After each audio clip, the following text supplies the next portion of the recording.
PIA के बाद सबसे बड़ी जो पाकिस्तान की एयरलाइन है, इंटरनेशनल एयरलाइन है एयर ब्लू, उसने जनाब एयर ब्लू ने अपने जो जहाज़ है उसको कह लें कि W11 बना दिया। ये ARY की स्टोरी थी, उन्होंने बड़ा अच्छा वर्ड यूज़ किया। W11 आई थिंक कराची में कोई लोकल रूट पे चलने वाली बस है। कराची से जनाब एयर ब्लू की परवाज़ है AB206, इसने आना है इस्लामाबाद के लिए। जनाब पायलट साहब पूरा प्रॉपर टैक्सी करते हैं, जहाज़ रनवे के ऊपर आ जाता है, टेक ऑफ करने लगता है। तो तब अचानक से पायलट को जो केबिन क्रू है वो बताता है कि जनाब हमारे पास 176 मुसाफिर ऐसे हैं जिनके पास बोर्डिंग पास मौजूद हैं, 2 मुसाफिर ऐसे हैं जिनके पास बोर्डिंग पास भी नहीं है। तो 2 मुसाफिर जो अजाजी सवार हैं, ये मेरे ख्याल से बस की तरह, मैं बस मुँह से निकल गया, ये अंदर जनाब जो बिल्कुल आपका जो एरिया है केबिन का, ये उसके अंदर मेरे ख्याल से जो ऊपर जो ओवरहेड बिन है उसको पकड़ के खड़े होंगे, या कोई वॉशरूम के जाके कमोड की सीट पे बैठ जाएगा, या समझ नहीं आई कि कहाँ इनको आपने वो करना है।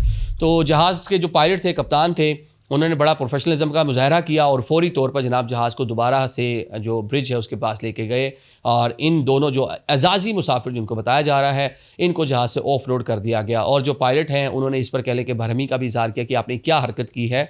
176 सीटें, कोई बस तो नहीं है कि 2 लोग खड़े होकर 4 लोग खड़े होकर भी चले जाएंगे। ये किस तरह 2 मुसाफिर आ गए? तो उस पर कह लें कि उन्होंने गुस्से का भी इज़हार किया। तो फिर एयरलाइन जो लोग थे उन्होंने बताया कि जनाब ये तो अपने ही लोग हैं, ये कोई अपने ही केबिन क्रू होगा, ये अपने ही कोई टेक्निकल का बंदा होगा। उन्होंने कहा चलो ज़रा जा रहे हैं, अपना ही जहाज़ है, कोई नहीं, चले जाते हैं। बोर्डिंग पास भी जिन्होंने चेक करना होता है वो भी गेट के साथ अपने ही लोग खड़े होते हैं। तो अपनों ने सारा काम शम करवा के उनको इस्लामाबाद ले आना था।